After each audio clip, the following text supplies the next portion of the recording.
Hello dear students. यहाँ पे हम बात करने वाले हैं कुछ सर्टेन रिएक्शंस की, जिसके अंदर हम नीट से रिलेटेड कुछ क्वेश्चन सॉल्व करने की कोशिश करेंगे।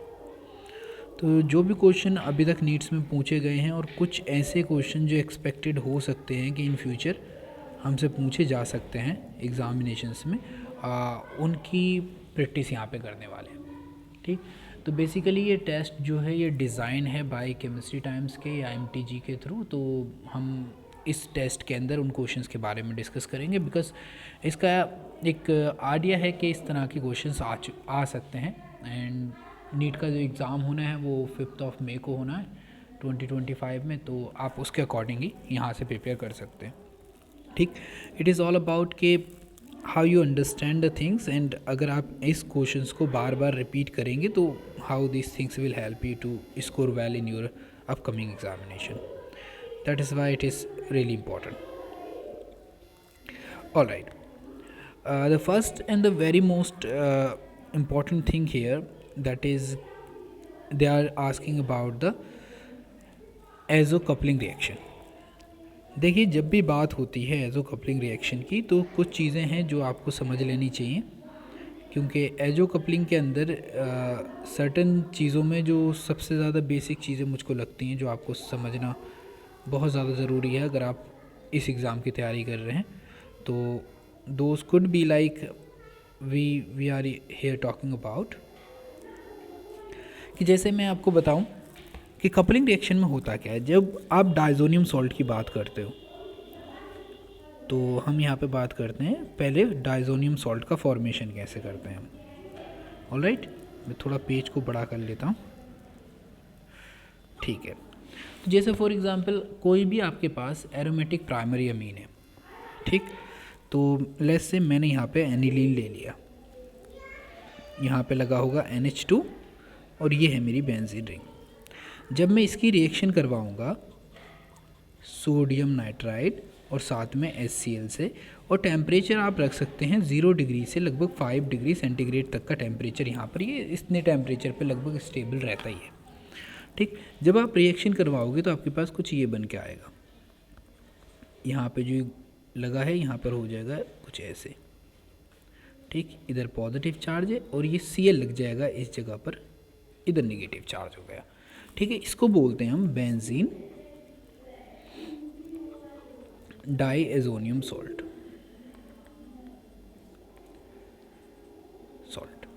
ऑलराइट, तो इस तरह के रिएक्शन के थ्रू हमको जो है एक प्रोडक्ट मिलके यहाँ पर बन के आ जाता है। अब जब हम ऊपर वाले क्वेश्चन की बात करेंगे उससे पहले हम कुछ चीज़ें समझ लेते हैं कि यहाँ पर रिएक्शन होती कैसे। सपोज करो ये आपका डाइजोनियम सॉल्ट है, ये रहा आपका डाइजोनियम सॉल्ट पॉजिटिव चार्ज, और यहाँ पे रहेगा ये, और लेट्स से Cl लग गया इधर। जब आप इसकी रिएक्शन करवाओगे, हम स्टार्ट करते हैं लेट्स से फिनॉल से। तो ये है मेरे पास फिनॉल, ये रहा फिनॉल, इसके इस वाले कार्बन पे यहाँ पे लगा होगा हाइड्रोजन। ठीक, जब आप यहाँ पे डाइजोनियम की रिएक्शन करवाते हो तो होता क्या है कि यहाँ वाला जो बॉन्ड है, ये सा वाला जो बॉन्ड है, ठीक है, ये टूटेगा और यहाँ पर हमारे पास कुछ ऐसा प्रोडक्ट बनेगा, कुछ इस तरीके से N डबल बॉन्ड N, और ये जुड़ गई हमारी पूरी की पूरी फिनॉल रिंग। ये रहा OH, और यहाँ पे निकला क्या है साथ में प्लस HCl। ठीक है, तो ये जो चीज़ का फॉर्मेशन हुआ है इसी को बोलते हैं एजो डाई, और इस रिएक्शन को बोलते हैं एजो डाई, और इस रिएक्शन को बोलते हैं azo coupling reaction. Coupling reaction, alright. अब तुमको बेसिक चीज़ें याद क्या रखनी है यहाँ पे। सबसे ज़्यादा इम्पॉर्टेंट चीज़ क्या है कि जैसे आपने यहाँ पे फिनॉल देखा, ठीक, ऐसे ही फिनॉल के बाद लेट्स से हम दूसरी किसी चीज़ की बात कर लेते हैं। फिनॉल के बाद लेट्स से हमने बात की यहाँ पर एनिलीन की, तो यहाँ पे एनिलीन से भी रिएक्शन हो जाएगी। ठीक है, दूसरा हम यहाँ पे ले सकते हैं लेट्स से, अभी हमने फिनॉल देखा था तो ये आ गया फिनॉल। ठीक, फिर हम एक ले सकते हैं एनीसॉल। एनीसॉल होता है ये मेथॉक्सी, ऐसे लिख देता हूँ, मेथॉक्सी वाला। और उन्होंने एक ऑप्शन दे रखा है यहीं पर, अगर आप इसको ध्यान से देखेंगे तो दूसरा जो ऑप्शन दे रखा है उन्होंने वो दे रखा है नाइट्रोबेंजीन। देखिए जब भी आप इस ग्रुप की बात करोगे, इस ग्रुप की बात करोगे, इस ग्रुप की बात करोगे, ये सब के सब क्या करते हैं, रेजोनेंस में पार्टिसिपेट करते हैं, यानी कि अपने इलेक्ट्रॉन देते हैं, जिससे कि पैरा पोजीशन पे क्या होती है, इलेक्ट्रॉन डेंसिटी इंक्रीज हो जाती है। लेकिन यहाँ पर अगर हम बात करेंगे नाइट्रो की, तो नाइट्रो ग्रुप क्या है, एक इलेक्ट्रॉन विड्रॉइंग ग्रुप है, जो क्या करता है, यहाँ पे इलेक्ट्रॉन डेंसिटी को क्या कर देता है, उल्टा डिक्रीज कर देता है। ठीक, अब इलेक्ट्रॉन डेंसिटी डिक्रीज होगी तो आपको पता है यहाँ पे जो रिएक्शन हो रही थी, तो जुड़ने के लिए हमको सबसे ज़्यादा परफेक्टली जगह की कौन सी ज़रूरत पड़ रही है, हमको ज़रूरत पड़ रही है पैरा पोजीशन की, जो भी हमारा दूसरा डायज़ोनियम के अलावा रिएक्टेंट होगा। अब इस क्वेश्चन को आप यहाँ पर देखो, देखो पहला इन्होंने क्वेश्चन में बोला क्या है, पहला बोला इन्होंने विच of the following compound will not undergo azo coupling reaction with benzene ring, या फिर बेंजीन डायज़ोनियम क्लोराइड के साथ जो रिएक्शन में पार्टिसिपेट नहीं करेगा। तो इसके पास भी इलेक्ट्रॉन विड्रॉइंग ग्रुप है, इलेक्ट्रॉन डोनेटिंग ग्रुप है बाय द वे, और इसके पास भी इलेक्ट्रॉन डोनेटिंग ग्रुप है, जैसा हमने देखा इसके पास भी इलेक्ट्रॉन डोनेटिंग ग्रुप है। तो we have left with nitrobenzene. Nitrobenzene पे क्या होता है, इलेक्ट्रॉन विड्रॉइंग ग्रुप होता है, दैट्स वाई रिएक्शन पॉसिबल नहीं है। तो दैट इज़ द कंडीशन जिसकी हम अभी बात कर रहे थे।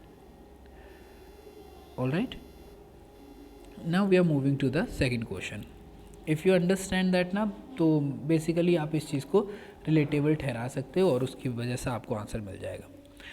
यहाँ पे बोला है कि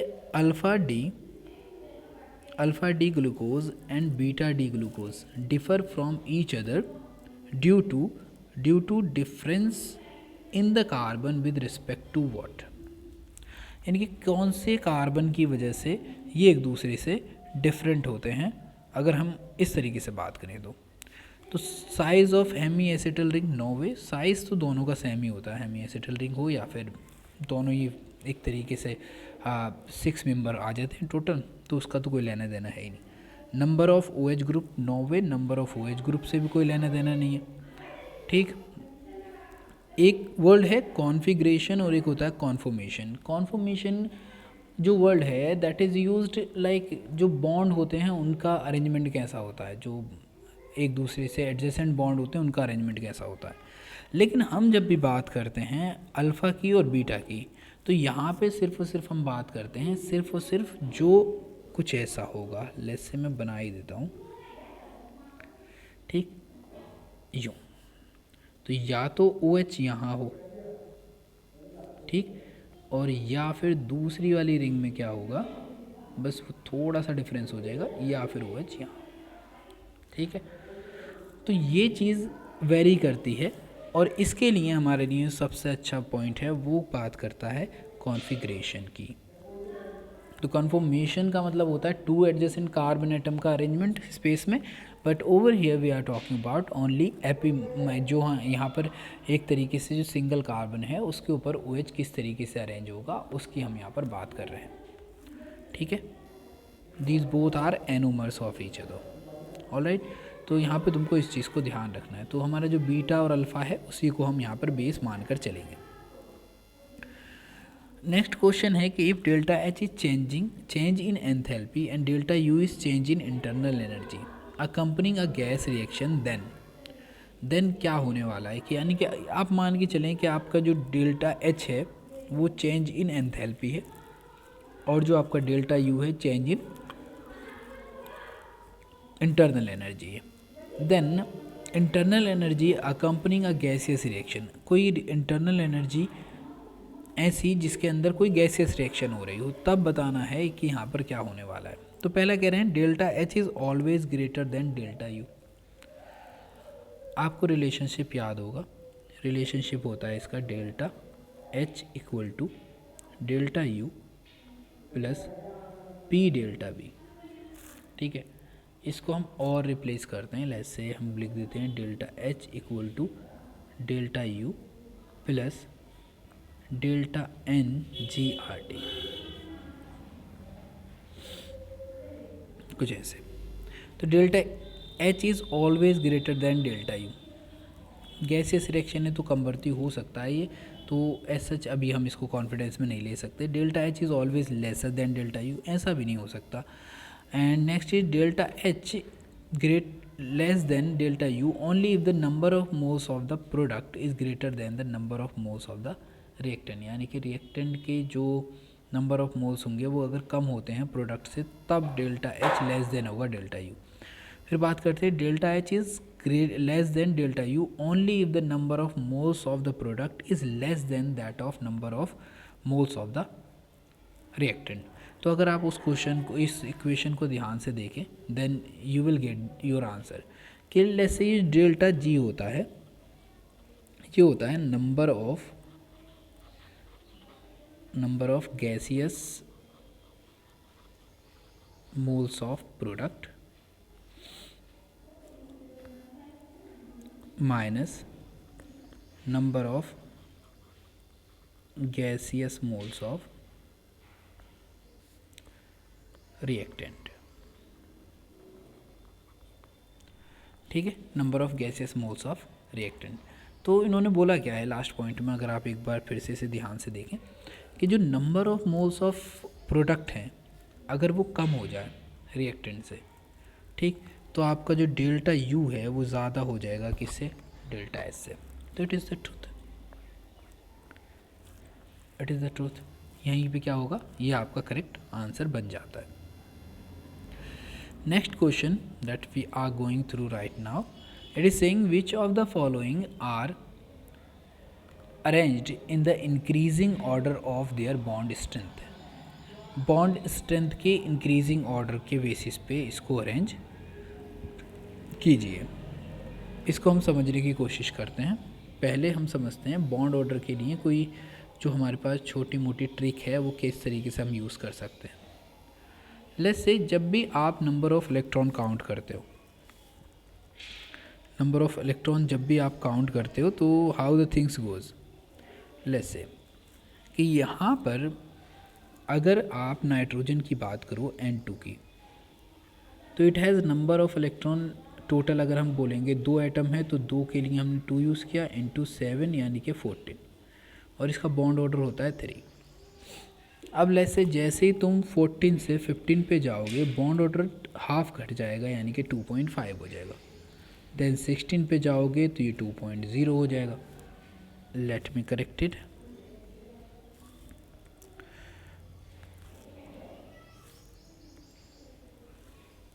टू पॉइंट ज़ीरो हो जाएगा। अगर आप 17 पे पहुँचे तो ये हो जाएगा आपका 1.5, एंड देन 18 पे पहुँचेंगे तो फिर ये हाफ घटेगा 1.0 हो जाएगा। And we further we are not moving but still we understand कि हाँ ये कैसे हो रहा है।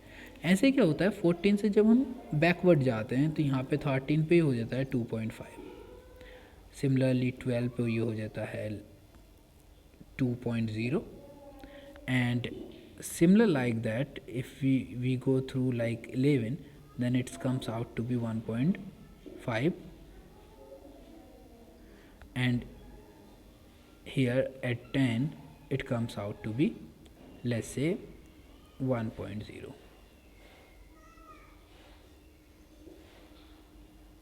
something like that. Okay, now we need to understand the number of electrons oxygen is having. तो when we talk about the number of electrons, let's say अगर हम बात कर रहे हैं यहाँ पर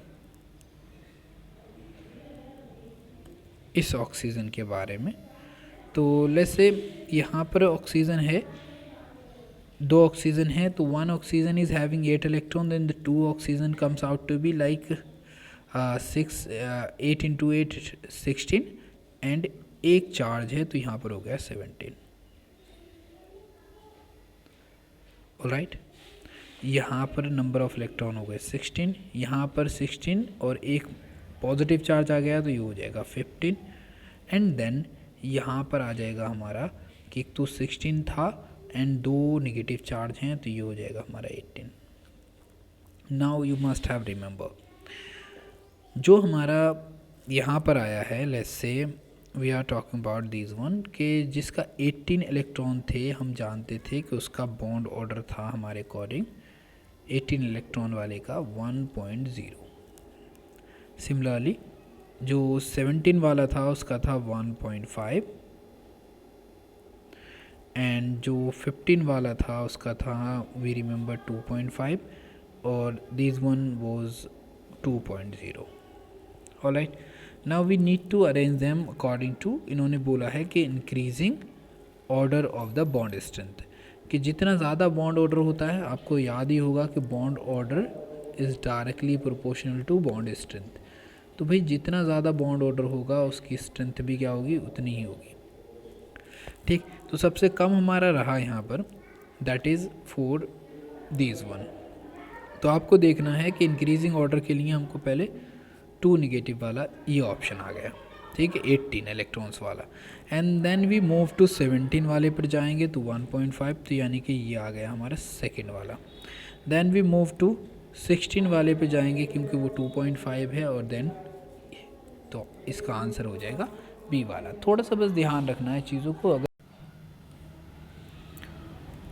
इन this question we are going to discuss about, they are saying कि 1 gram of magnesium burnt in closed vessel containing 0.5 gram of oxygen which react, and the question is कि which reactant is limiting reagent। पहला question आपको इसका answer करना है। And the how much axis reagent will be left, और उसके बाद जो एक्सिस रिएजेंट होगा उसकी जो अमाउंट होगी, क्वांटिटी होगी, वो भी आपको बतानी है। That is the question over here जो हमको यहाँ पे सॉल्व करना है। अगर हम इस क्वेश्चन की जनरली बात करते हैं तो आपको 2-3 चीज़ें समझनी पड़ेंगी इस क्वेश्चन के अंदर, जो मेरे ख्याल से, मेरे पॉइंट ऑफ व्यू से समझना बहुत ज़रूरी है। ठीक, जब आप चैप्टर नंबर 1 पढ़ते हैं, लेट्स से हम बात करते हैं चैप्टर नंबर 1 की, चैप्टर नंबर 1 ऑफ केमिस्ट्री, और ये बुक होती है आपकी क्लास 11th पार्ट 1। ऑलराइट, इसमें 2 टॉपिक जो मेरे अकॉर्डिंग मुझको बहुत ज़्यादा इम्पॉर्टेंट लगते हैं, वो है एक मोल कॉन्सेप्ट, और दूसरी चीज़ आती है इसके साथ स्टोक्योमेट्री।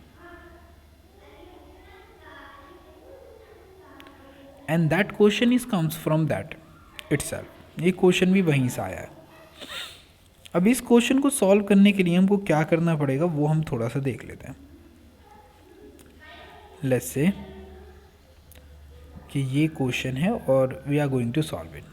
कैसे? इन्होंने पहली चीज़ बोली है कि ये जो इक्वेशन है एक्चुअली, इसको जनरली अगर आप पढ़ते हैं तो ये कॉम्बिनेशन रिएक्शन आती हैं, और वेरी इंपॉर्टेंट कि आपने इसको क्लास 10th में ऑफ कोर्स पढ़ा ही होगा कि भाई बर्निंग ऑफ मैग्नीशियम के नाम से होती थी ये, burning of magnesium, burning of magnesium रेविन।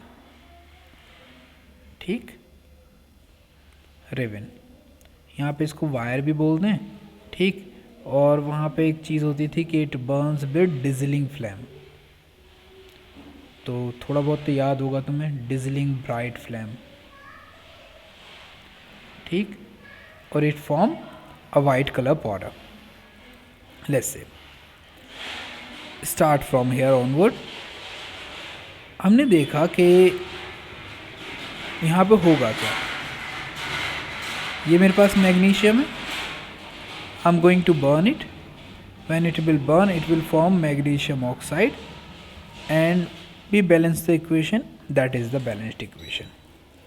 Alright, अब नाउ क्वेश्चन क्या है कि अगर मैं इस बैलेंस्ड इक्वेशन को देखूं तो मुझको समझ में आता है कुछ 2-3 चीज़ें जो मैं यहाँ से ध्यान से एक डेटा फाइंड आउट कर सकता हूँ। दैट इज़ व्हाट, कि मेरे पास यहाँ पर 2 मोल मैग्नीशियम रिएक्ट करते हैं 1 मोल ऑक्सीजन के साथ और 2 मोल बना लेते हैं मैग्नीशियम ऑक्साइड के। ऑलराइट, अगर मैं यहाँ पर इनकी अमाउंट को कैलकुलेट करने की कोशिश करूँ, लेट्स से अमाउंट कैलकुलेट करूँ मैं यहाँ पर, तो यू विल फाइंड आउट कि 2 इंटू, और एक एटम का होता है 24, तो यहाँ पर आ गया मेरा 48 ग्राम। ऐसे अगर ऑक्सीजन की देखें तो 2 एटम हैं इंटू 16, और वो आ गया मेरा 32 ग्राम। ऑल राइट, तो मुझको यहाँ पे ये 2 नंबर मिल गए। दैट्स मीन मैं क्लियरली बोल सकता हूँ कि 48 gram of magnesium can reacts with equal to लगा लेते हैं, विद की जगह हम with 32 gram of oxygen. Is it clear? Okay, यानी कि 48 ग्राम रिएक्ट करेगा 32 ग्राम ऑफ ऑक्सीजन के साथ। अब इस तरीके से बोलें तो अगर 1 ग्राम की बात करें जो कि हमारे पास था, तो 1 ग्राम ऑफ मैग्नीशियम कितने के साथ करेगा? तो 1 ग्राम of magnesium can react with 32/48 और कितने ग्राम? 1 ग्राम। यानी कि जो 48 था उससे डिवाइड कर देंगे और जो अमाउंट हमारे पास है उससे मल्टीप्लाई कर देंगे। Of what? Gram of O2। Alright, अब आप इसकी काट पीट कर लो। ठीक, तो यहाँ पर अगर हम इसको डिवाइड करते हैं, लेट्स से मैं इसको 8 से डिवाइड करता हूँ, तो ये 8 से जा रहा है कितने टाइम? 6 टाइम। और इसको 8 से डिवाइड करता हूँ तो ये जा रहा है मेरा 4 टाइम, देन 3 टाइम और ये 2 टाइम। अगर 2 से डिवाइड करें तो 2/3 आ गया मेरा ऑफ ग्राम ऑफ ऑक्सीजन। यानी कि लगभग ये होगा, अगर मैं 3 से डिवाइड करूँगा तो 0.66 ग्राम। That's it. किसके हैं? ऑफ ऑक्सीजन के। तो ऑक्सीजन के यहाँ पर क्या होगा? 0.66 ग्राम ऑफ ऑक्सीजन हो गए। अब अगर आप क्वेश्चन में एक बार ध्यान से देखो तो यू विल फाइंड आउट कि क्वेश्चंस के अंदर दिया है कि सिर्फ ऑक्सीजन के दिए हैं 0.5 ग्राम। How much we required? We required 0.66 ग्राम। तो इसका मतलब यहाँ पर जो ऑक्सीजन है इसकी अमाउंट कम है जितनी हमको रिक्वायर्ड होनी चाहिए ऑक्सीजन मैग्नीशियम के 1 ग्राम के साथ रिएक्ट कराने के लिए। दैट्स वाई ऑक्सीजन यहाँ पे हो गया लिमिटिंग एजेंट। अब इसको हम थोड़ा सा देख लेते हैं कि कहाँ पे। देखो ये देख रखा है मैग्नीशियम इज़ लिमिटिंग एजेंट, तो ये तो फिर गलत हो जाएगा। ठीक है, अगला देखते हैं। पहला वाला तो लिमिटिंग एजेंट था ही, तो फिर इन्होंने बोला है कि भाई oxygen is limiting agent and is in axis by 0.25। Axis में कहाँ है ये तो कम है, तो दैट्स वाई ये भी गलत हो गया। फिर O2 is a limiting agent and magnesium is in axis by 0.75। ये चीज़ यहाँ पर हमको फाइंड आउट करनी पड़ेगी कि हमारे पास शायद 2 ऑप्शन हो गए और दोनों ऑप्शन में हमको क्या मिला है कि एक में वो बोल रहा है कि भाई 0.75 ग्राम जो है वो ज़्यादा है, और एक में बोल रहा है कि भाई यहाँ पर जो है 0.22 ग्राम ज़्यादा है क्या? मैग्नीशियम। यानी कि हमारे पास A और D के बीच में थोड़ी सी स्ट्रगल रह गई है। Let's begin. तो हम इसको यहीं पे सॉल्व करने की कोशिश करते हैं। ऑलराइट, जैसे हमने मैग्नीशियम के लिए लगाया था वैसे ही हम यहाँ पे किसके लिए लगाएंगे? ऑक्सीजन के लिए लगाएंगे कि 32 ग्राम ऑफ ऑक्सीजन,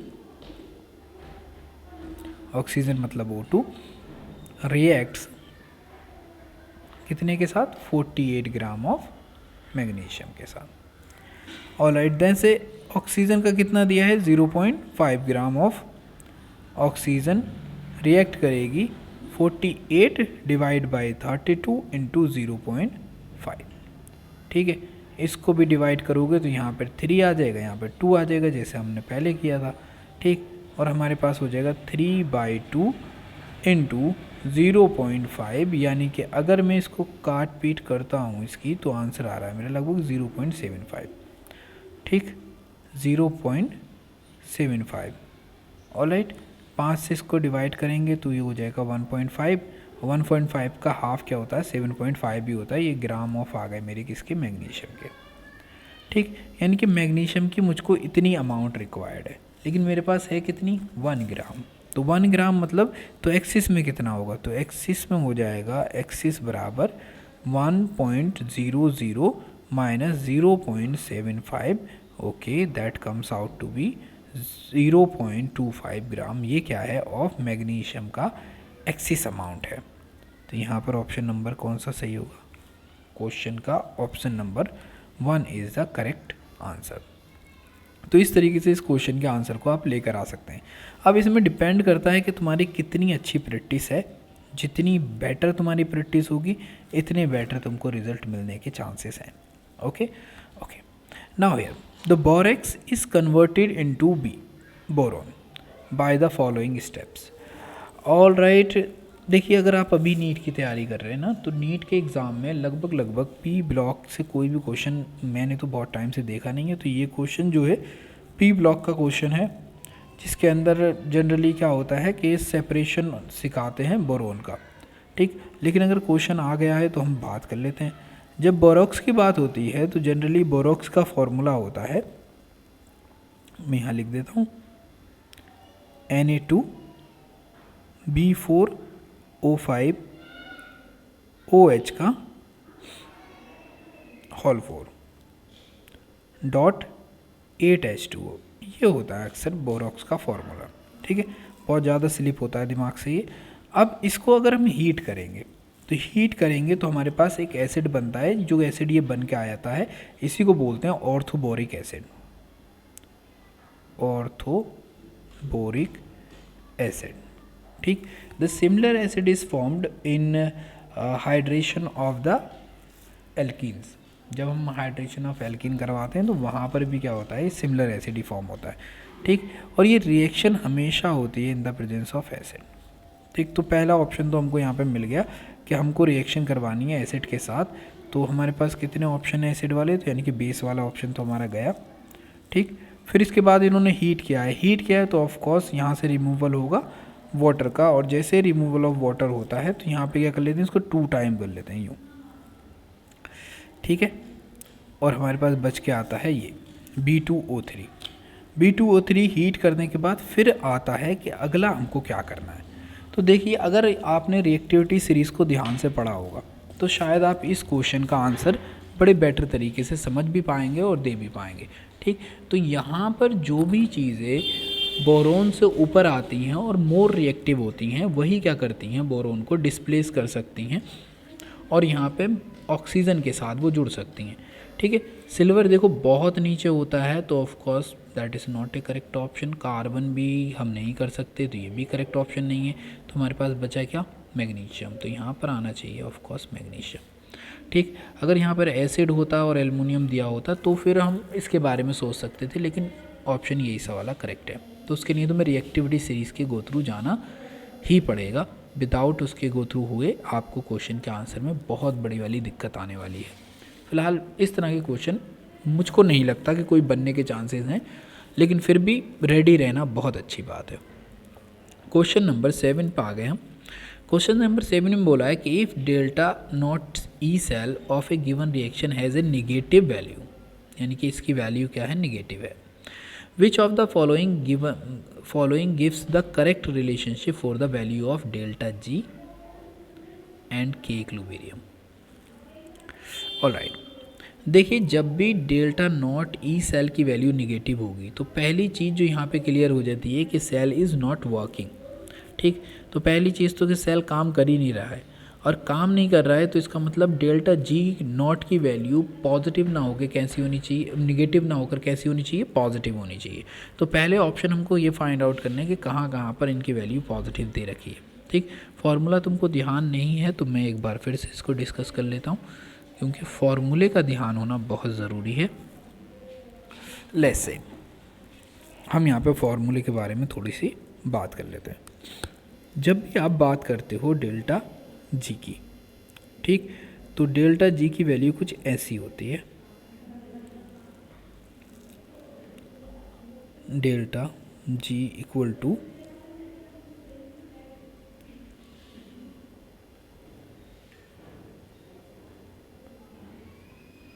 ठीक।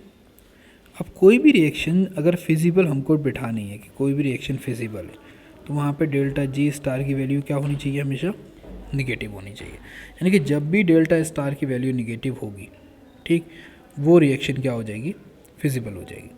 ठीक, तो डेल्टा स्टार की जो डेल्टा नॉट है इसकी वैल्यू निगेटिव होनी ही होनी चाहिए, लेकिन इन्होंने बोला कि भाई डेल्टा जी सेल की वैल्यू, नॉट सेल की वैल्यू, ई नॉट सेल की वैल्यू क्या दे रखी है, ऑलरेडी निगेटिव दे रखी है। अब जब ये निगेटिव वैल्यू होगी तो ऑफकोर्स ये क्या हो जाएगा, फिर negative delta G star equal to minus NF और हमने माइनस ई सेल ले लिया यहाँ पर, ठीक। तो माइनस माइनस क्या हो जाएगा, ऑफ कोर्स ये आ जाएगा तुम्हारा plus N F E not cell, done. तो यहाँ पे जैसे प्लस वैल्यू आई तो इसका मतलब डेल्टा जी की वैल्यू क्या है, ग्रेटर देन 0 है। तो हमारे पास एक ऑप्शन ये निगेटिव वाला ये गया और ये ऑप्शन भी गया। तो हमारे पास अब 2 ऑप्शन बचे। अगली वैल्यू आती है, वो पूछ रहे हैं कि भाई ये बताएं कि इसी क्वेश्चन के अंदर इक्विलिब्रियम कांस्टेंट जो है उसकी वैल्यू कैसी होगी। तो इक्विलिब्रियम कांस्टेंट को आप कुछ इस तरीके से समझें कि जब भी हम बात करते हैं इक्विलिब्रियम कांस्टेंट की, तो डेल्टा जी के साथ इक्विलिब्रियम कांस्टेंट कुछ ऐसा होता है, माइनस यहाँ पे आता है R T natural log of equilibrium constant, यानी कि वैल्यू ये भी क्या है, निगेटिव है। लेकिन अगर ऑलरेडी ये वैल्यू क्या हो जाए, पॉजिटिव हो जाए, और जैसे ये वैल्यू पॉजिटिव होगी, ठीक, तो पॉजिटिव होने के साथ साथ हमको क्या मिलेगा, यहाँ पर हमको मिल जाएगा कुछ अलग ही। दैट इज़ वी टेक कि हमारा जो इक्विलिब्रियम कांस्टेंट है उसकी वैल्यू हो जाएगी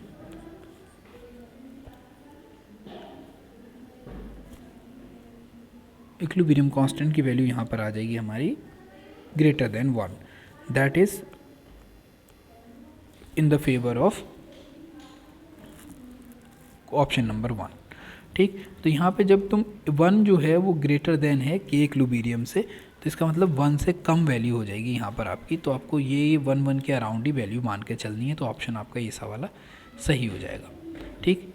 ये ऑप्शन यहाँ पर करेक्ट नहीं है, बिकॉज यहाँ पर वैल्यू क्या हो रही है, इक्विलिब्रियम कांस्टेंट की ग्रेटर देन 1 आ रही है। और इक्विलिब्रियम कांस्टेंट की वैल्यू मोस्टली आप किसी भी ऐसी रिएक्शन में बात करेंगे जो फिजिबल ही ना हो, तो वहाँ पर ऐसी रिएक्शन कभी भी इक्विलिब्रियम कांस्टेंट की वैल्यू ग्रेटर देन 1 आ ही नहीं सकती, ठीक है। तो फिजिबल रिएक्शंस की जो वैल्यू होती है वही क्या होती है, ग्रेटर देन 1 होती है। और नॉन फिजिबल रिएक्शन की वैल्यू क्या होती है, हमेशा लेस देन 1 होती है। तो आपको यहाँ पर चीज़ सिर्फ ये 2 पॉइंट याद रखने थे, तब भी आपका क्वेश्चन आसानी से हो जाता। ओके, नाउ नेक्स्ट क्वेश्चन हमारा यहाँ पर दिया है इन्होंने कि the pair in which both the species have same magnetic moment spin only value. The pair in which both species have same magnetic moment spin only value की बात कर रहे हैं। तो कौन कौन से हैं जिसके अंदर जो उनका मैग्नेटिक मोमेंट रहेगा वो एकदम सेम रहने वाला है, इसके बारे में यहाँ पर बात चल रही है। ओके, लेट्स से अगर हम बात करें ऑप्शन नंबर 1, देखिए यहाँ पे जो भी हम ऑप्शन का डिस्कशन करेंगे आपको ज़रूरी है कि आप समझें कि हर एक पॉइंट जो है बहुत ज़्यादा रिलेवेंट है, and you understand the point, then you can apply this same concept in other question, और उसकी वजह से आपके क्वेश्चन और भी ज़्यादा आसानी से होने लगेंगे। तो यहाँ पर आया क्रोमियम H2O का होल 6, और ओवरऑल यहाँ पर चार्ज आ गया 2 पॉजिटिव, फिर साथ में आ गया कोबाल्ट Cl का होल 4, और फिर यहाँ पर चार्ज आ गया ओवर 2 नेगेटिव, ठीक है। तो अगर क्रोमियम की बात करें तो यहाँ पे क्रोमियम है 2 पॉजिटिव ऑक्सीडेशन स्टेट में, ऐसे ही कोबाल्ट है यहाँ पे 2 पॉजिटिव ऑक्सीडेशन स्टेट में। तो अगर हम इसका कॉन्फ़िगरेशन बात करेंगे तो इसका कॉन्फ़िगरेशन है 3d4, और इसका बात करें तो इसका कॉन्फ़िगरेशन है 3d, and that is cobalt की बात कर रहे हैं तो ये आएगा 7, ठीक है। अब इसके इलेक्ट्रॉन फिल कर लीजिए आप। इसके इलेक्ट्रॉन जैसे ही आप फिल करेंगे 1 2 3 4, और इसके इलेक्ट्रॉन भी फिल कर लेते हैं अब, ठीक। तो यहाँ पे फिल करेंगे तो 1 2 3 4 5 और 6 7, ठीक। तो यहाँ पे नंबर ऑफ़ इलेक्ट्रॉन क्या होंगे, 4 आ जाएंगे, और यहाँ पे नंबर ऑफ़ इलेक्ट्रॉन कितने आ रहे हैं, 3 आ रहे हैं, जो कि दोनों ही एक दूसरे से बहुत ज़्यादा डिफरेंट हैं। दैट्स वाई यहाँ पर इन दोनों का मैग्नेटिक मोमेंट्स एक जैसा नहीं आएगा, स्पिन मोमेंट एक जैसा नहीं आने वाला। अब हम जाते हैं ऑप्शन नंबर 2 पर। यहाँ पर Cr H2O का होल 6, और यहाँ पर दे रखा है 2 पॉजिटिव, फिर यहाँ पे देखा है Fe H2O का होल 6, और यहाँ पर दे रखा है 2 पॉजिटिव। यानी कि कुल मिलाकर अगर हम यहाँ पर देखें तो यहाँ पर जो आपका Cr है इसके ऊपर 2 पॉजिटिव चार्ज है, और यहाँ पर Fe है, इस पर भी 2 पॉजिटिव चार्ज है। ऑलराइट, इसके अंदर कॉन्फ़िगरेशन है 3d4 हमेशा की तरह, इसके अंदर कॉन्फ़िगरेशन है 3d6। अब अगर मैं इसकी फिलिंग करता हूँ जो कि मैंने पहले फिल किए थे, 1 2 3 4, 4 इलेक्ट्रॉन आ गए, यानी कि n बराबर कितना हो गया, 4 अनपेयर्ड हो गए, तो इसका मैग्नेटिक मोमेंट 4 के इक्वल होगा। यहाँ पे हैं 6, तो 1 2 3 4 5 और एक 6, यानी कि इसके पास भी नंबर ऑफ अनपेयर्ड इलेक्ट्रॉन 4 ही हैं। और जब दोनों के पास number of unpaired electron same होंगे, दैट्स मीन दोनों का जो स्पिन मोमेंट या फिर मैग्नेटिक मोमेंट होगा वो भी क्या होगा, एक दूसरे के सेम ही होगा। That is the correct option. Of course इसी के अलावा कोई और होगा भी नहीं। ठीक है, अब हम बात करते हैं अपने नेक्स्ट क्वेश्चन के बारे में। नेक्स्ट क्वेश्चन यहाँ पर क्या कह रहा है, हम उसको थोड़ा सा समझ लेते हैं। कह रहे हैं विच of the following statement about the composition of vapour over an ideal 1:1 mixture of benzene and toluene is correct. कह रहे हैं कि कोई एक सोल्यूशन है जिसका composition over an ideal solution दिया है 1:1, यानी कि बेंजीन का और टॉलुइन का, is correct. Assume that the temperature is constant, ये मान के चलना कि टेम्परेचर क्या है, कांस्टेंट है। The vapour pressure data eight 25 जो बेंजीन की दी है वो 12.8 किलो पास्कल है और जो टॉलुइन की है वो 3.85 किलो पास्कल है। अब क्वेश्चन के अंदर तुमको बताना क्या है, ये ज़रूरी है कि कौन सा स्टेटमेंट इनके ऊपर एकदम करेक्ट बैठता है। ठीक है, तो हम बात करने वाले हैं इस क्वेश्चन के बारे में। और इस क्वेश्चन के अंदर एक बार फिर से आप इसको क्वेश्चन को समझ लें कि कोई आइडियल सोल्यूशन है, ऑफ कोर्स बेंजीन और टॉलुइन का आइडियल सोल्यूशन ही बनता है, जिसके अंदर इक्वा मोलर लिया है, यानी कि एक मोलर मिक्सचर है 1:1 का, जो बेंजीन और टॉलुइन है, जिनके वेपर प्रेशर हमको यहाँ पर दे रखे हैं। ठीक है, एक का वेपर प्रेशर ज़्यादा है जो बेंजीन है और टॉलुइन का वेपर प्रेशर क्या है, कम है। अब इनको हमें फाइंड आउट करना है इसके अंदर कि कौन सा आंसर सही होगा या स्टेटमेंट सही होगा। कह रहे हैं the vapour will contain here the vapour will contains equal amount of benzene and toluene. नहीं, दोनों का वेपर प्रेशर डिफरेंट है तो इक्वल अमाउंट तो हो ही नहीं सकती। Not enough information is given to make a prediction. नहीं, काफ़ी इनफ इन्फॉर्मेशन है, हम बता सकते हैं वैसे ही देख के किसका ज़्यादा और किसका कम होगा। The vapour will contain a higher percentage of benzene. Of course इसका वेपर प्रेशर यहाँ पर इन्होंने दे रखा है पहले से ही, तो वो हायर है, दैट्स मीन उसकी हायर परसेंटेज होनी चाहिए। The vapour will contain a higher percentage of toluene. नहीं, इसका वेपर प्रेशर कम था तो ये नहीं हो सकता। तो यहाँ पर ऑप्शन नंबर क्या है हमारा, सी वाला करेक्ट ऑप्शन हो जाएगा। All right, okay. Now move to the question number 10। F block element are called inner transition element because. इनको इनर ट्रांजिशन एलिमेंट कहते हैं, क्यों? Option number 1, the last electron enter into the F orbital of penultimate shell. Penultimate shell के जो F orbital है, last electron उसमें enter करता है। नो वे, पेनल्टीमेट नहीं होती, वो इनर पेनल्टीमेट होती है, तो ये सारा ऑप्शन नहीं है, ये तो डी ब्लॉक के लिए यूज़ करते हैं। They have been taken out of the transition element. No way, नहीं, इनको ट्रांजिशन एलिमेंट से क्यों निकालते हैं हम? They have properties similar to those of transition elements. इनकी प्रॉपर्टीज़ ट्रांजिशन एलिमेंट के सिमिलर होती हैं? बिल्कुल नहीं होती, इनकी प्रॉपर्टीज़ अलग होती हैं। The last electron enter into the F orbital of the anti penultimate shell. Of course anti penultimate shell के अंदर इलेक्ट्रॉन एंटर करता है, यानी कि n-2 F और n-1 D और NS। तो एंटी पेनल्टीमेट, ये पेनल्टीमेट है, ये एंटी पेनल्टीमेट सेल के अंदर जाएगा इलेक्ट्रॉन, तो option that is A correct option. All right, okay. Next question here, the among the following the most stable complex. तो तुमको स्टेबिलिटी के लिए 2-3 पॉइंट को याद रखना पड़ेगा। ठीक है, स्टेबिलिटी के लिए जो 2-3 पॉइंट्स हैं उसको आपको अपने दिमाग में रखना है कि वो 2-3 पॉइंट हैं कौन कौन से। पहली चीज़ जो तुमको याद रखनी है और जो सबसे ज़्यादा इम्पॉर्टेंट मेरे अकॉर्डिंग है, ठीक, तो हम बात कर लेते हैं कि वो पहली और दूसरी चीज़ है क्या। ऑल राइट, देखो पहली चीज़ जब आप देखें तो सबसे पहले देखेंगे आप स्ट्रॉन्ग लिगेंड, ठीक। दूसरी चीज़ देखेंगे आप high oxidation state of central metal ion और एटम, ठीक। अब हाईएस्ट ऑक्सीडेशन स्टेट है तो ऑफकोर्स आयन ही होगा, तो दैट इज़। थर्ड पॉइंट जो तुमको बेसिकली ध्यान रखना है कि जो सबसे ज़्यादा स्टेबिलिटी प्रोवाइड होता है वो देता है चिलेट लिगेंड्स, ठीक। और चिलेट लिगेंड में क्या आते हैं, बाइडेंटेट लिगेंड्स या फिर उससे ज़्यादा जो भी डेंटेट लिगेंड होंगे वो आ जाएंगे।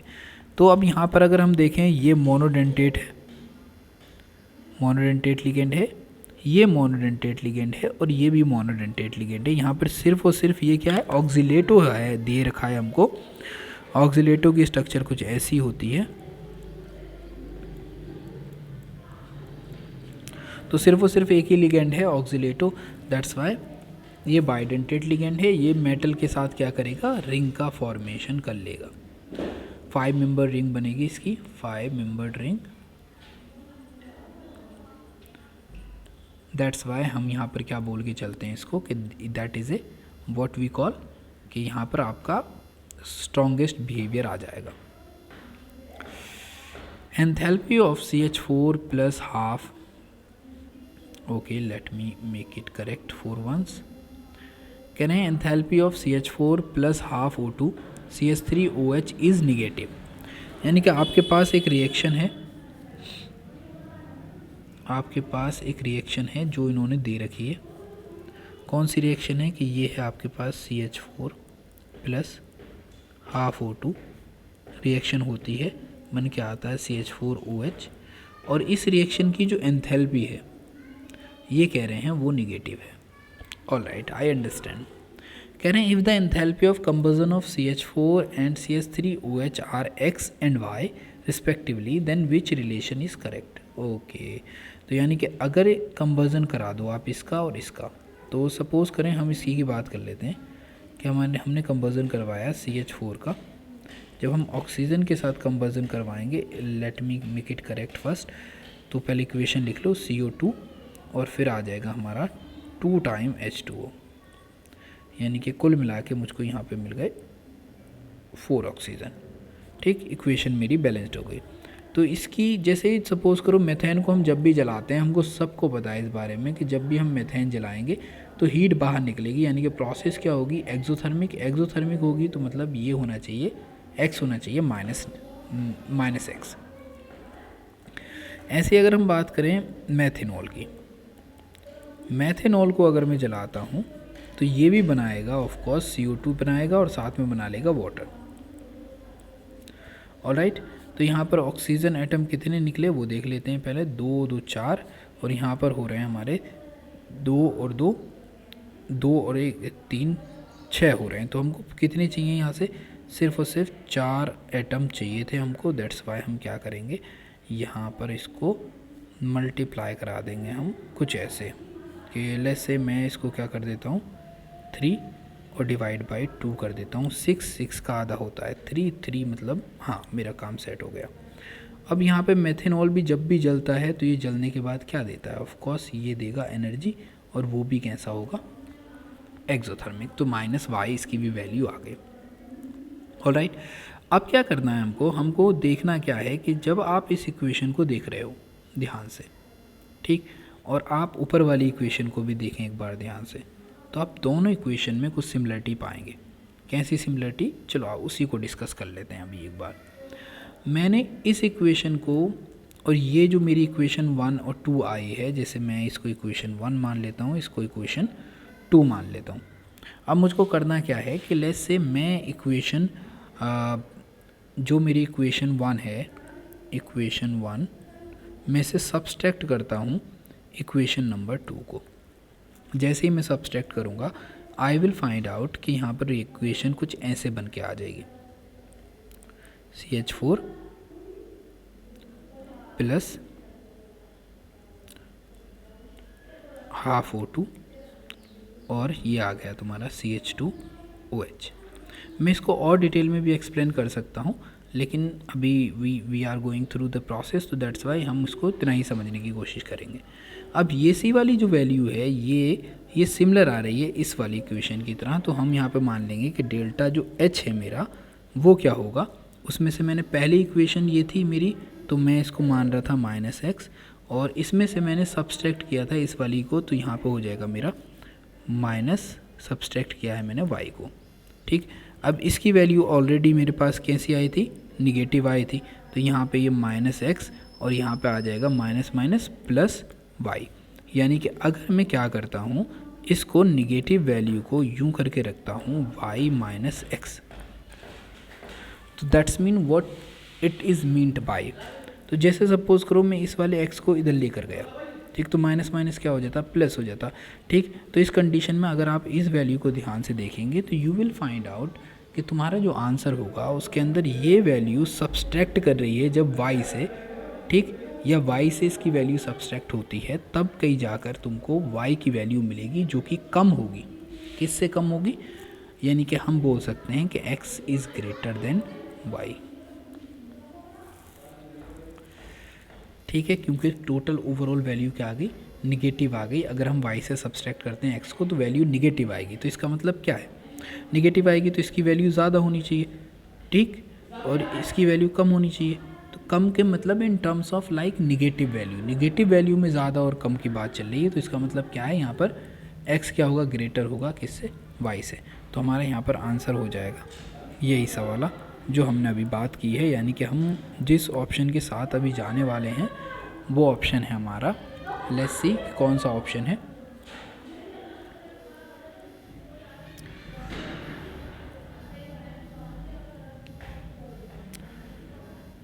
Which option is that?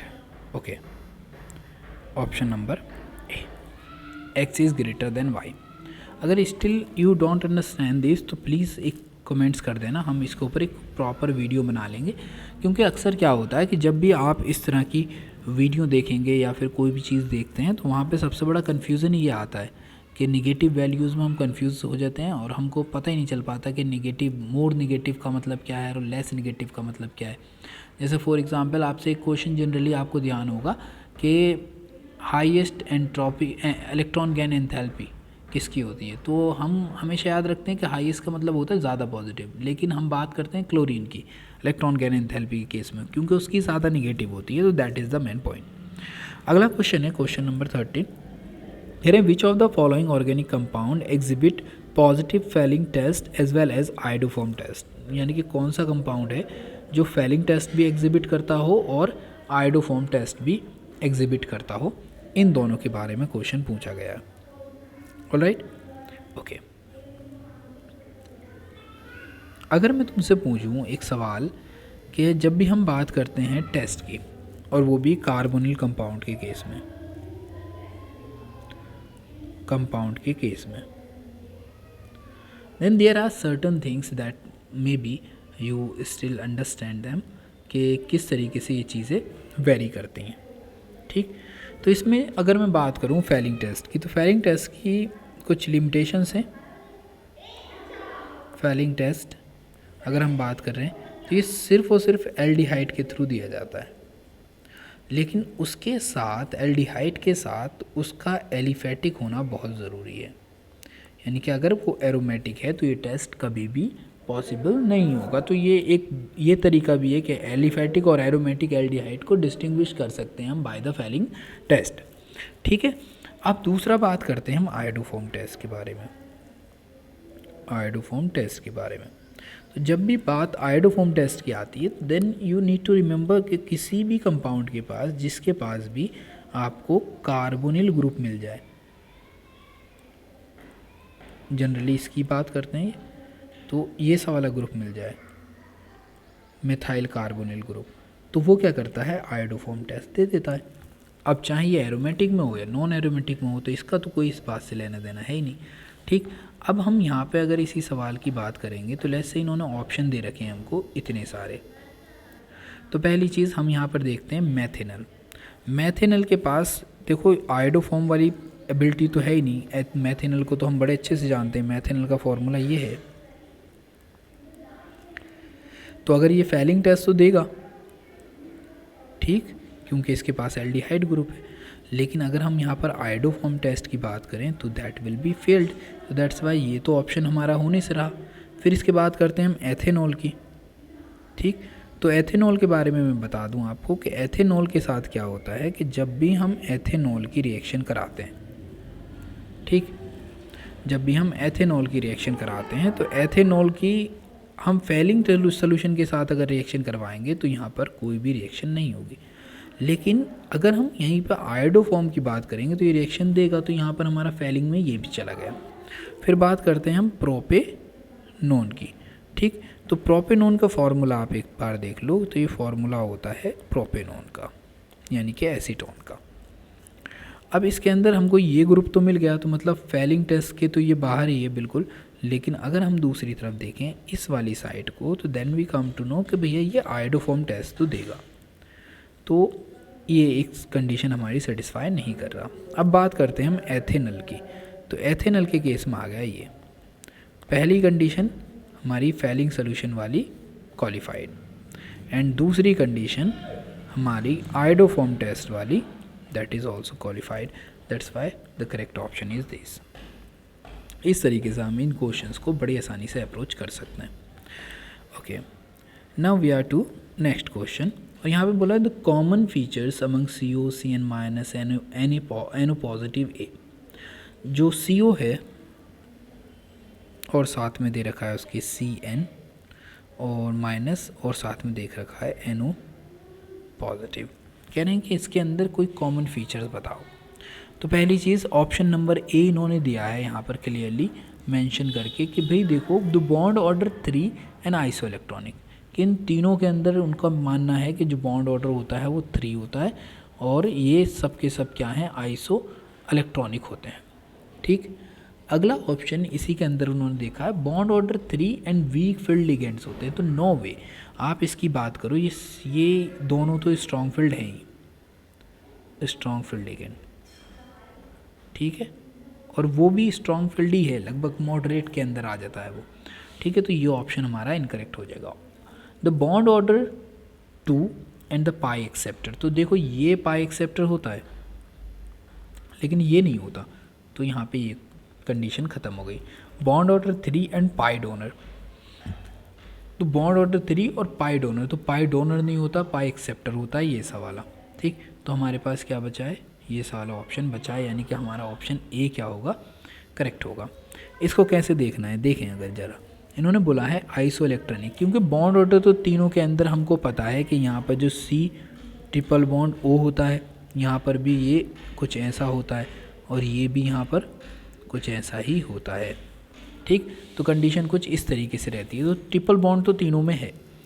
अब नंबर ऑफ़ इलेक्ट्रॉन काउंट कर लेते हैं, तो यहाँ पर है ये कार्बन का 6 + 8, यानी कि हमारे पास टोटल हो जाएंगे यहाँ पर आपके 14। यहाँ पर 6 + 7 + 1, तो ये भी क्या हो गया, 14 हो गया।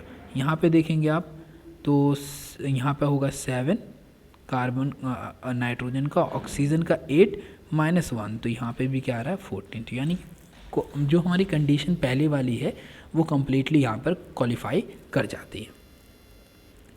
The next question we are with that is question number 15, और इस क्वेश्चन को हम देखेंगे कि यहाँ पर ये क्वेश्चन में किस तरीके से इन्होंने क्वेश्चन को अप्रोच करने की कोशिश की है। इस तरह के जनरली जितने भी क्वेश्चंस होते हैं वहाँ पर कुछ चीज़ें अप्लाई होती हैं। ठीक, उन एप्लीकेशन के बेसिस पर ही हम इन क्वेश्चंस को समझने की कोशिश करेंगे, लेकिन फिर भी 2-3 चीज़ें हैं जो कि इस क्वेश्चन में मेरे ख्याल से मिसिंग थी, उन चीज़ों को भी ऐड करना बड़ा ज़रूरी है। Alright, okay, now let's begin.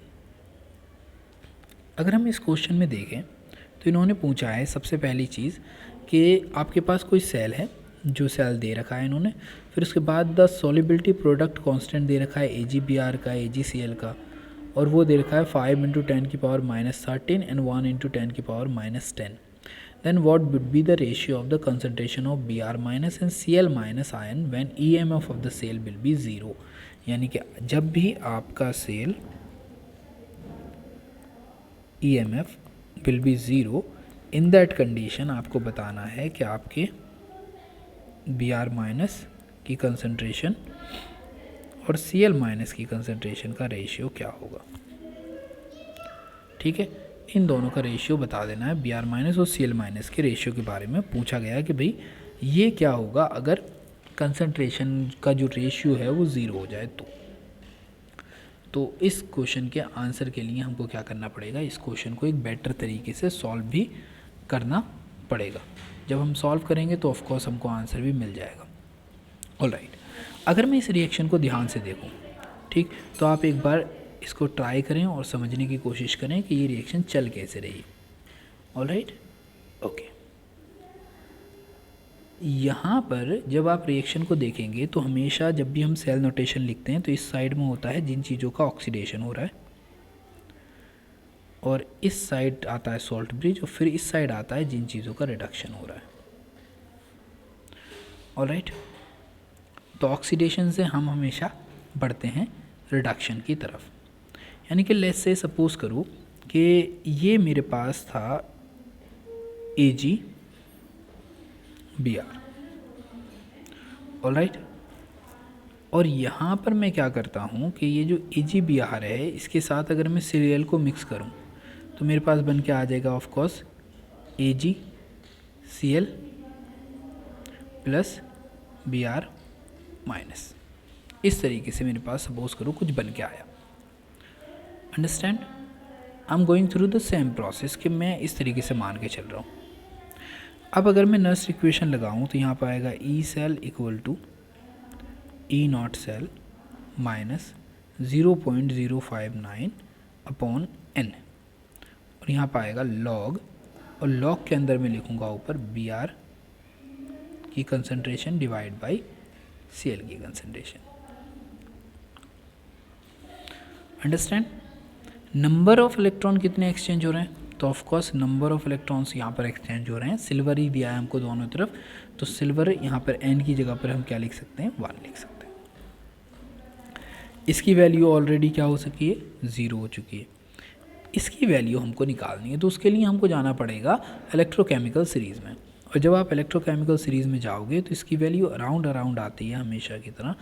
जो अगर हम इसको कैलकुलेट करके निकालने की कोशिश करें तो that is E not cell equal to, पहले लिखते हैं वो चीज़ जिसका हमेशा क्या होता है, रिडक्शन होता है, तो रिडक्शन वाले के लिए आएगा 0.7257 माइनस, और फिर जिसका ऑक्सीडेशन होता है 0.59। When you find out the values, that values comes out to be like somewhat 7, 5, and it is 12, then 3, and it is 1.0। ये आ गया तुम्हारा E नॉट सेल की वैल्यू बोल्ट में। अब now what we do, we put the value here. तो जैसे हम value रखेंगे यहाँ पर 0. Equal to 0.1357 minus 0.059 divide by 1 log of Br minus, और यहाँ पर आ जाएगा Cl माइनस। अंडरस्टैंड, अब इस तरीके से हम इस वाली वैल्यू को लेके जाएंगे इस तरफ, तो हमारे पास बचना चाहिए, और यहाँ पर बचेगा हमारे पास माइनस का 0.059 upon 1 log of Br minus, and that is यहाँ पर Cl minus equal to 0. Minus का 1357, माइनस से माइनस कट गया। अब हमारे पास क्या आया, लॉग Br माइनस और यहाँ पे Cl माइनस, और इक्वल टू 0.1357 डिवाइड बाई 0.059। बहुत अच्छे, इसका एक ज़ीरो बढ़ाओ, इस पॉइंट से ये सारा पॉइंट काट दो। अब हमारे पास बचा है यहाँ पर लॉग Br माइनस और यहाँ पर Cl माइनस, और यहाँ पे मेरे पास आया है 1357 equal to 590। I am using the calculator here. तो जैसे ही आप इससे कैलकुलेशन के थ्रू करने की कोशिश करेंगे, then you will find out कि 1357 divide by 590, it comes out to be 2.3 log Br minus की कंसंट्रेशन अपॉन Cl माइनस की concentration. Now what you do, Br minus की कंसंट्रेशन यहीं पे ऐसे ही छोड़ दो और Cl माइनस की कंसंट्रेशन यहाँ पर ले लो, और इस लॉग को इस तरफ ले जाओ in the form of anti log 2.3।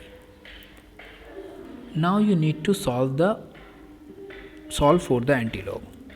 तो जब आप एंटी लॉग के लिए सॉल्व करोगे then you will find out कि here the answer comes Vr minus upon Cl minus that is 0.005 and that would be 1/200 ratio. अगर हम पॉइंट के अंदर वैल्यू रखते हैं तो हमारी जो आंसर आना चाहिए वो लगभग इतना आना चाहिए, यानी कि Br माइनस अपॉन सी माइनस। तो इसका जो आंसर होगा वो कौन सा होगा? इसका आंसर हो जाएगा द क्वेश्चन नंबर 15 का ए।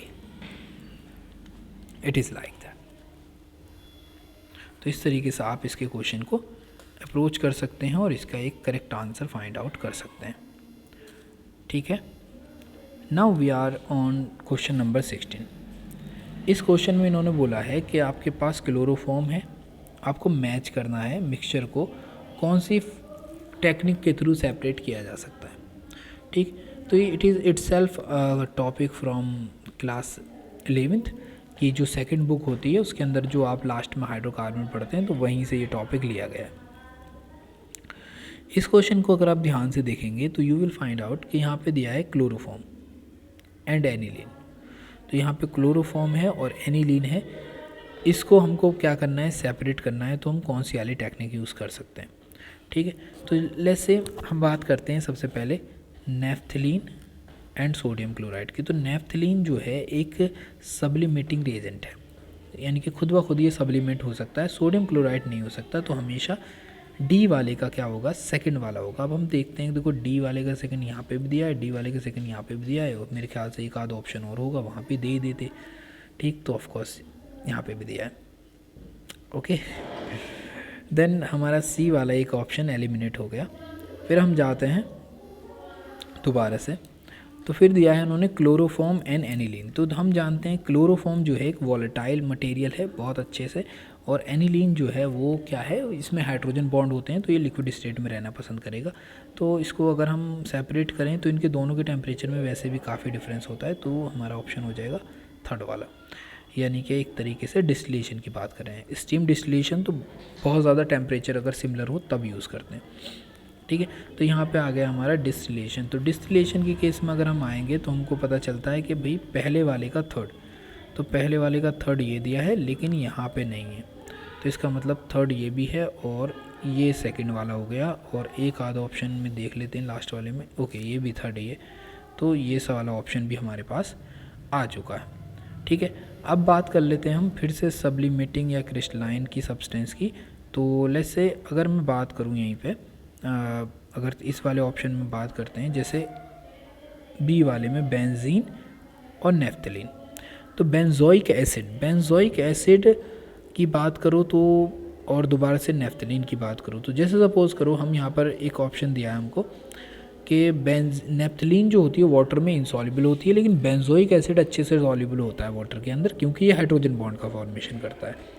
ठीक है, तो हमारे पास दो ऑप्शन बचे हैं अभी कि स्टीम डिस्टिलेशन और क्रिस्टलाइजेशन। तो देखो ये तो स्टीम डिस्टिलेशन तो पॉसिबल नहीं है, लेकिन इस केस में हम यूज़ जो कर सकते हैं वो यूज़ कर सकते हैं हम क्रिस्टलाइजेशन को। क्यों? क्योंकि ये वाटर में इंसॉल्युबल है और ये वाटर में सॉल्युबल है। तो यहाँ पर ऑप्शन नंबर हो जाएगा इसका फोर्थ। तो अगर हम देखें बी वाले का फोर्थ, तो अगर इसकी बात करें तो ये तो गलत हो गया यहाँ पे, तो यहाँ से चलो एक चीज़ से तो बचे, तो मतलब हमारा जो ऑप्शन बचेगा वो लास्ट वाला बचेगा डी। Okay, very good. तो यहाँ पर इस तरीके से आप इस चीज़ को निपटा सकते हैं। अब क्वेश्चन नंबर 17, इन लेजाने टेस्ट, मैं इसके ऊपर एक प्रॉपर वीडियो बनाने वाला था लेजाने पे। When both nitrogen and sulphur are present in the organic compound sodium thiocyanate is formed. ठीक है, सोडियम थायोसाइनेट इज़ फॉर्म्ड जब क्या करोगे आप, सल्फ़र और नाइट्रोजन किसी एक सेम कंपाउंड के अंदर प्रेजेंट होती है, तब हम सोडियम थायोसाइनेट का फॉर्मेशन यहाँ पर हो जाता है। That is one of the very important thing कि ऐसा ही होता है। तो दैट्स मीन हमारा जो पहला वाला स्टेटमेंट है वो स्टेटमेंट यहाँ पर ट्रू हो गया, ये स्टेटमेंट ट्रू है। ऑलराइट, आगे बात करते हैं statement second. If both nitrogen and sulphurs are present in organic compound then the excess of sodium used of course in sodium fusion will decompose the sodium thiocyanate form to give NaCN and N2S। Yes, it is also true, ऐसा करते हैं। तो ये भी statement सही है। तो इसका मतलब देखें both statement first and second are true. Okay, ये रहेगा इसका answer. Correct order of reaction with alcoholic KOH। Alcoholic KOH के साथ जो करेक्ट ऑर्डर है रिएक्शन का वो लिखें।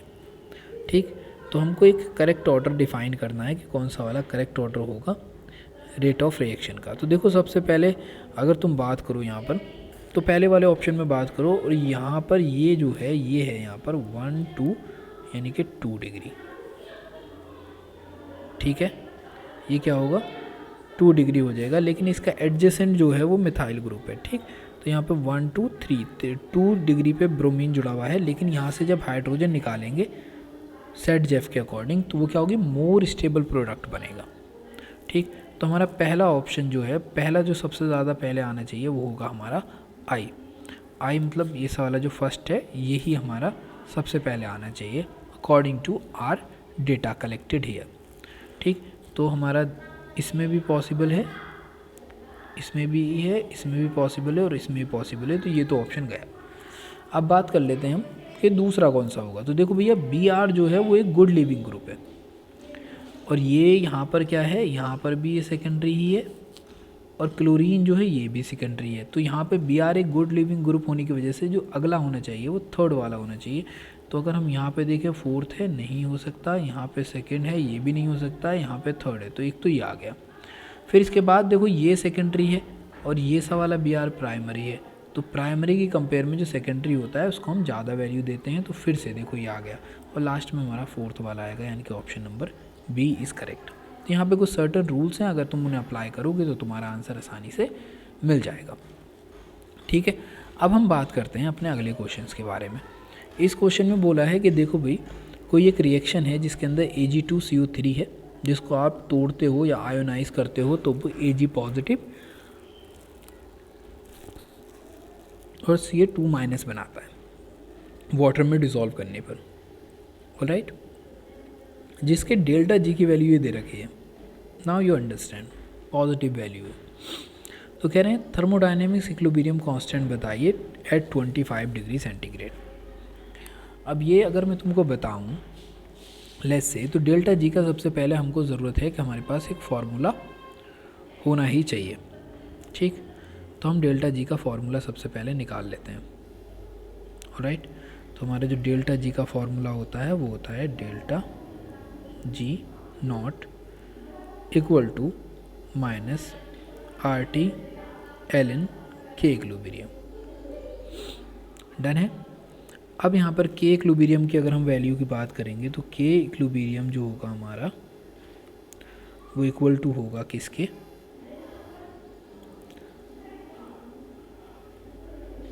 Minus delta G naught upon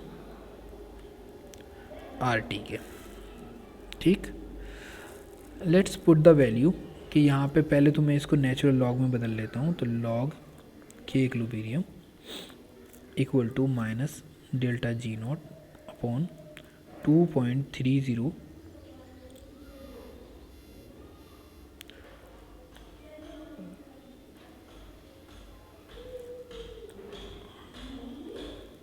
2.3303 into RT। ठीक है, उसकी जो वैल्यू कन्वर्जन की होती है हम यहाँ पर ले आए।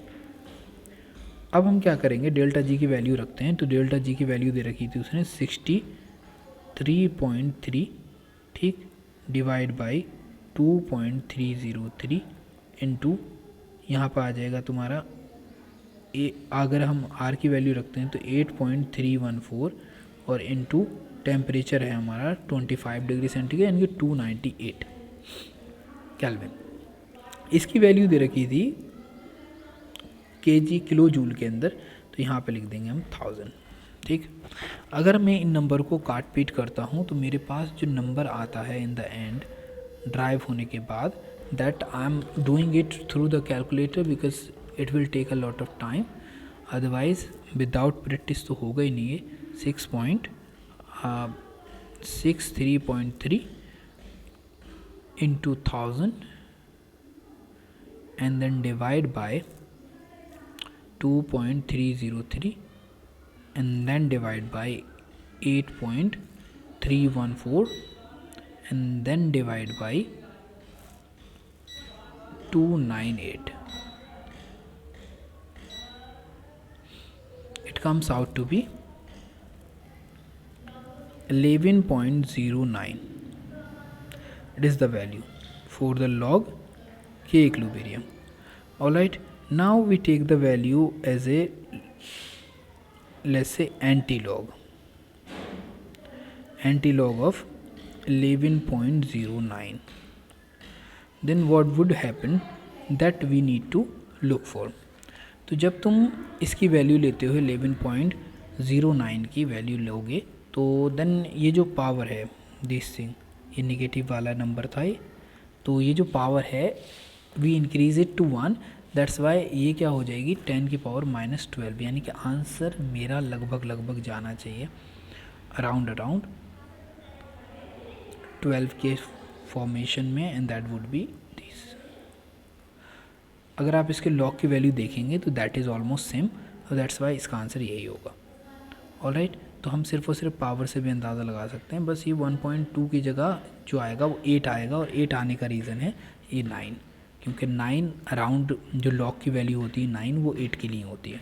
ठीक, तो एक नंबर बढ़ाते ही इसकी वैल्यू हमको यहाँ पर नज़र आ जाएगी. ऑलराइट, मैं और डिटेल में बना दूंगा इस क्वेश्चन को, तो that will be easily to understand. Now question number 20. Question number 20 में उन्होंने बोला है कि you need to understand this first. The rate of the first order reaction is 0.04 mole per litre per second. Rate है first order reaction की 0.04 mole per litre per second.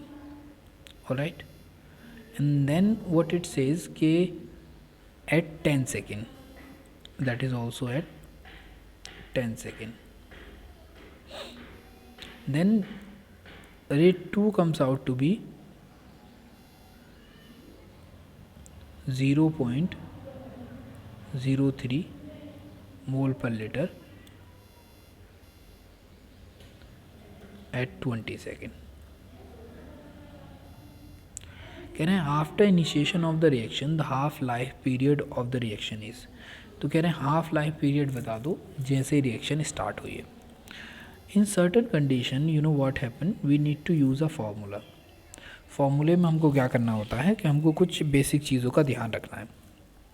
Basic चीज़ें हैं जैसे लेट्स से के की value जो होगी हमेशा रेट कांस्टेंट की, दैट वुड बी ऑलवेज कि 2.3.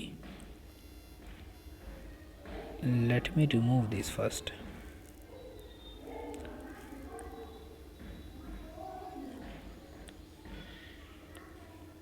(2.303) divide by T2 minus T1. यहाँ पर आएगा लॉग, ऊपर लिखेंगे रेट 1 और यहाँ पे लिखेंगे रेट 2. ठीक, अब जैसे ही आप रेट को लिख दोगे उसके बाद क्या करते हो आप 2.303, यहाँ पे 20 माइनस 10 है और यहाँ पर है लॉग, ऊपर लिखना है 0.04 और नीचे लिखना है 0.03. Alright, then it comes out to be this 10. Log point से पॉइंट कैंसिल कर देंगे तो we have two values here. Those two values are here 4 and 3. ठीक, and I need to calculate the value of k. Then what I will do? I will do the very simple thing, that is कि मैं ये तो लिखूँगा ही ऐसे, and now I can write here log 3 minus log 4 minus log 3. हम सब जानते हैं log 4 की और log 3 की वैल्यूज़ क्या होते हैं.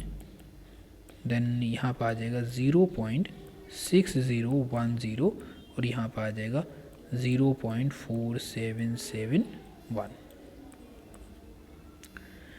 Then we subtract them and what we reach to the point 2.303 and that is 10. and यहाँ पे जो subtract करके वैल्यू आई वो आई 0.124 exactly. 1 to 4 के अराउंड आ जाएगी अगर हम एक आध पॉइंट को मिस भी करते तब। Alright, now that is the value of के। और जब भी हम फर्स्ट ऑर्डर की बात करते हैं, let's say first order reaction की, तो then you know first order reaction के अंदर एक सबसे ख़ास बात क्या है कि तुम फर्स्ट ऑर्डर रिएक्शन के अंदर जो टी हाफ होता है that is equal to 0.693 upon k बराबर होता है।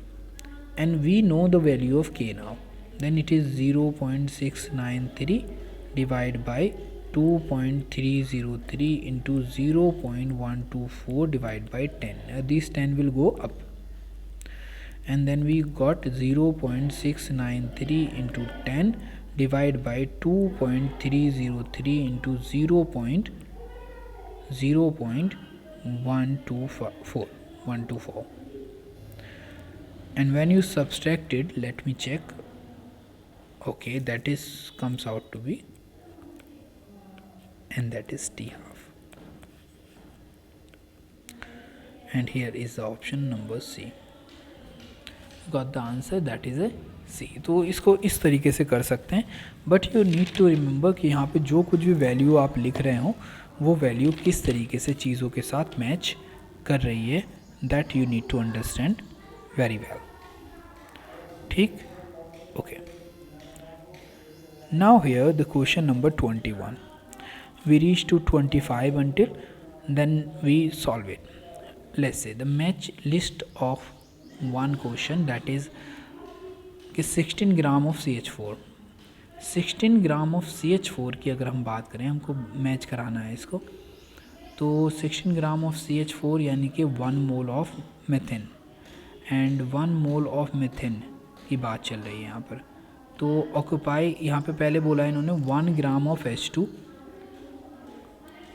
और यहाँ पे बोला 1 मोल ऑफ N2, और यहाँ पे बोला 0.5 मोल ऑफ SO2। ठीक है, तो 16 ग्राम ऑफ CH4 यानी कि कुल मिला के हमने यहाँ पर बात की है कि ये टोटल जो हो जाएगा इसका वो 1 मोल हो जाएगा। अब 1 मोल में बहुत सारी चीज़ें आ सकती हैं। Let's say 1 mole of N2 का मतलब होता है 28 gram of nitrogen. It is correct. Alright, अब यहाँ पर बोला इन्होंने 0.5 मोल ऑफ SO2, तो एस सल्फ़र को होता है 32 प्लस ऑक्सीजन का भी 32, तो हो गया 60, टोटल इसका बैठ जाता है 64 ग्राम पर मोल, कुछ ऐसा होगा। ठीक, लेकिन अगर हम देखें इसका 0.5 है तो इसका मतलब ये सिर्फ और सिर्फ बात कर रहे हैं 32 ग्राम का, तो इट वेज 32 ग्राम। ऑलराइट, इसी तरीके से अगर हमको 2 ऑप्शन मिल चुके हैं, उसके बाद हम बात करते हैं कि 1 gram of H2। 1 gram of H2 मतलब हाफ ऑफ वॉल्यूम ऑक्यूपाई करेगा, यानी कि 11.4 के अराउंड इसको वॉल्यूम ऑक्यूपाई करना चाहिए, तो that would be like this. ठीक है, तो 21 का हम देख लेते हैं एक बार कि 21 का ऑप्शन है कौन सा। तो पहले वाला जो हमारा मैच कर रहा है, the first one is matching with the second, इनका मतलब है ये। ठीक, तो that is a wrong data given by the way, that's why it is something like that. ठीक, सेकंड वाला बी से ठीक है, और सी वाला हमारा मैच कर रहा था ए से, ये भी ठीक है, एंड देन डी वाला मैच कर रहा है हमारे यहाँ पर थर्ड से, तो मतलब हमारा D option is correct. Which of the following is basic amino acids. Basic amino acid जैसे एस्पार्टिक एसिड, तो ये तो निकल गया पहले ही, एस्पार्टिक एसिड तो हो ही नहीं सकता। ठीक है, अब एलेनिन की बात करो तो ये तो न्यूट्रल होता है, इसमें एक एसिड होता है, एक बेस होता है। ठीक, प्रोलीन के केस में अगर हम बात करते हैं तो प्रोलीन भी क्या आता है, इस कैटेगरी में नहीं आएगा, तो हमारे पास option we are left with lysine. Lysines क्या है, एक बेसिक अमीनो एसिड रहेगा यहाँ पर। Okay, the electronic configuration of europium, gadolinium and terbium. तो यहाँ पे हमको ये ध्यान देना है कि यूरोपियम क्या है, टर्बियम क्या है, और इन्होंने एटॉमिक नंबर दे रखे।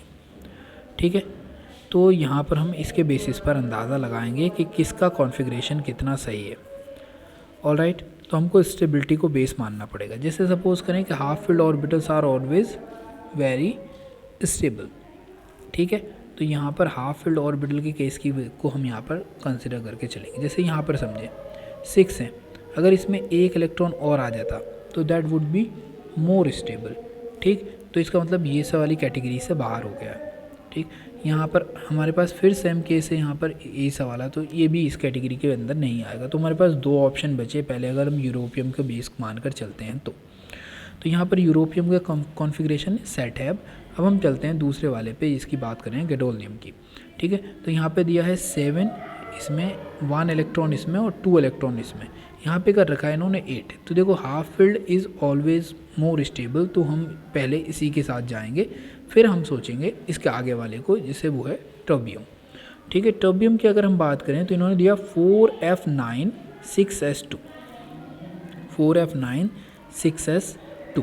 तो आप देखोगे कि 9 कॉन्फ़िगरेशन क्या होता है, हमेशा से बहुत ज़्यादा स्टेबल होता है अगर हम एफ ब्लॉक के अंदर बात करते हैं। और उसका रीज़न क्या है, वो रीज़न है स्प्लिटिंग। तो जब आप स्प्लिटिंग देखोगे ना तो स्प्लिटिंग के अंदर ये चीज़ क्लियरली मेंशन हो जाती है कि हाँ भाई that is the correct option. Okay, the question number 24। इस क्वेश्चन में इन्होंने क्या बोला है ये हम समझने की कोशिश करते हैं। पहले कह रहे हैं कि the fluorine is the strongest oxidising agent than iodine. It is true. Fluorine क्या है, एक स्ट्रॉन्गेस्ट ऑक्सीडाइजिंग एजेंट है अगर हम बात करते हैं आयोडीन से। ठीक, और वो हमने रिएक्टिविटी सीरीज़ में देखा, क्योंकि इसकी वैल्यू बहुत ज़्यादा पॉजिटिव होती है। Fluorine has greater electronegativity than iodine. It is also true. It is the most electronegative by the way. तो ये भी क्या है, ट्रू है। तो इन दोनों के बीच में कोई रिलेशन नहीं, कोई भी रिलेशन नहीं है। तो ऑप्शन नंबर क्या होना चाहिए, D. Conservation reason both are true but not a correct explanation. Now we are at the question number 25। कह रहे हैं hydride of the group 16 element show volatility in the order. इनकी वॉलेटिलिटी किस order में रहती है। ठीक, वॉलेटिलिटी का मतलब होता है कि ये खुद ब खुद इवॉपरेट कैसे हो जाएंगे। ठीक, तो ये गैसियस स्टेट में कैसे कन्वर्ट हो जाएंगे, इसके बारे में इन्होंने बोला है कि show volatility in the order. तो it is not correct by the way. ये जो 25 का ऑप्शन है इसके अंदर ये करेक्ट नहीं है, बिकॉज वाटर जो होता है वो सबसे कम वॉलेटाइल होता है अगर हम बात करेंगे H2S के कंपेयर में, क्योंकि ये तो गैसियस स्टेट में ही एग्जिस्ट करता है और that exist in liquid state. तो that is a wrong statement. तो ये तो फॉल्स हो गया। अब फॉल्स के केस में अगर हम बात कर रहे हैं कि बोथ आर ट्रू, तो एक तो ये भी गया। फिर इसके बाद इसमें बात करूँ तो ये भी ट्रू बोल रहा है, तो ये भी गया। ठीक, अब इसमें बात करें तो ये ट्रू बोल रहा है, तो ये भी गया। फिर तो हम इसके साथ ही जाएंगे। लास्ट स्टेटमेंट पढ़ते हैं फिर भी। Electronegativity of group 16 element increases down the group from oxygen to tellurium. यानी कि जैसे ही हम सीरीज़ के अंदर नीचे की ओर जाएंगे, ठीक, तो यहाँ पर इलेक्ट्रोनिगेटिविटी बढ़ती जाएगी। किसी भी ग्रुप में ऊपर से नीचे जाने पर इलेक्ट्रोनिगेटिविटी हमेशा घटती ही है। ठीक, तो दैट्स वाई ये क्या हो जाएगा, हमारा फॉल्स हो जाएगा। तो इसका मतलब both assertion and reasons are false. Okay, तो दोनों के दोनों क्या हो गए, यहाँ पर फॉल्स हो गए। Alright, now we are with the question number 26। और इस क्वेश्चन को मोस्टली लिया गया है चैप्टर इक्विलिब्रियम से, जहाँ पर हम बात करते हैं बफर सॉल्यूशन के बारे में। Alright, we discuss about this question